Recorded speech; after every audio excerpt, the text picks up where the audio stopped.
Stage سے اندھیروں کے سفر تک، شاہ سوار کی شکست کی کہانی۔ آپ سن رہے ہیں TNN کی آڈیو سٹوری۔ یہ تحریر ہے مصباح الدین عثمانی کی اور میں ہوں مہرین خالد۔ 8 برس قبل پشتو موسیقی کے معروف گلوکار شاہ سوار نے شہرت، سٹیج اور داد سے بری دنیا کو جب خیر آباد کہہ کر دین کی راہ اختیار کرنے کا فیصلہ کیا، اس پر وقتی طور پر داد دی گئی، اسے مرد مومن قرار دیا گیا اور نیکی کی علامت کے طور پر سراہا گیا۔ مگر یہ داد محض لفظوں تک محدود رہی۔ ان تالیوں کے شور میں کسی نے یہ نہ سوچا کہ جس نے اپنا واحد ذریعہ معاش چھوڑا ہے، اس کے گھر میں بھوک کیسے مٹائی جائے گی۔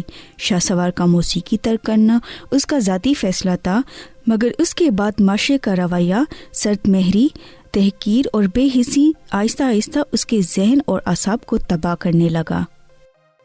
غربت کی چھاؤں طنز کے بادل۔ جب شاہ سوار نے موسیقی کو خیر آباد کہا تو نہ جمع پونجی تھی، نہ کوئی متبادل ہنر۔ اس نے اپنی آواز کو نعت خوانی کے لیے وقف کیا، مگر حوصلہ افزائی کے بجائے اس کے ماضی کو اس کے خلاف ہتھیار کے طور پر استعمال کیا گیا۔ وہ جب بھی دین یا اصلاح کی بات کرتا، لوگ اس کے الفاظ نہیں سنتے بلکہ طنز کرتے، یہ تو وہی گلوکار ہے۔ غربت کے ہاتھوں مجبور ہو کر جب وہ لنڈے بازار میں ایک سستا کوٹ خرید رہا تھا، ایک راہگیر نے طنزیہ کہا کہ شاہ سوار، کیا اب تمہارے یہ دن آ گئے ہیں؟ یہ محض ایک جملہ نہیں تھا، یہ اس کی خودداری پر کاری ضرب تھی جس نے اسے اندر سے توڑ دیا۔ ڈیجیٹل طوفان، ہمدردی کے بجائے تنقید کی بارش۔ گھر میں بھوک نے شاہ سوار کو سوشل میڈیا کی طرف دھکیل دیا، جہاں اس نے نعت خوانی شروع کی اور مدد کی اپیل کی، مگر سوشل میڈیا کی دنیا نے اسے تنقید اور گالیوں کے سوا کچھ نہ دیا۔ یہ ذہنی دباؤ اس کے لیے ناقابل برداشت ثابت ہوا۔ ڈپریشن اور تنہائی نے اسے نشے کے انجیکشن کی طرف دھکیل دیا۔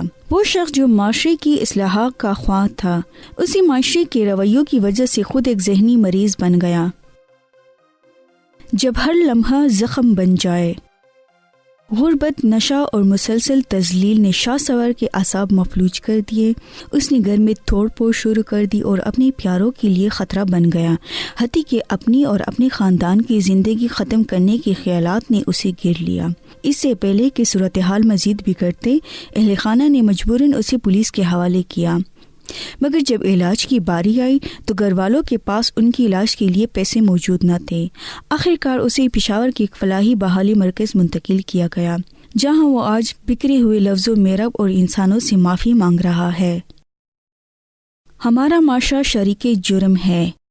شاہ سوار کا قصور صرف یہ تھا کہ اس نے دین کی طرف رجوع کیا، مگر معاشرہ جو گنہگار کو تو قبول کر لیتا ہے، توبہ کرنے والوں کو تھانوں سے مار ڈالتا ہے۔ اسے اس مقام تک پہنچانے میں وہ سب شریک ہیں جنہوں نے اس کا مذاق اڑایا، عزت نفس کچلی اور اسے تماشا بنایا۔ براہ کرم کسی کی مجبوری کو تفریح کا حصہ نہ بنائیں۔ جب ایک سفید پوش انسان کی انا ٹوٹتی ہے تو وہ صرف خاموش نہیں ہوتا، وہ اندر ہی اندر مر جاتا ہے۔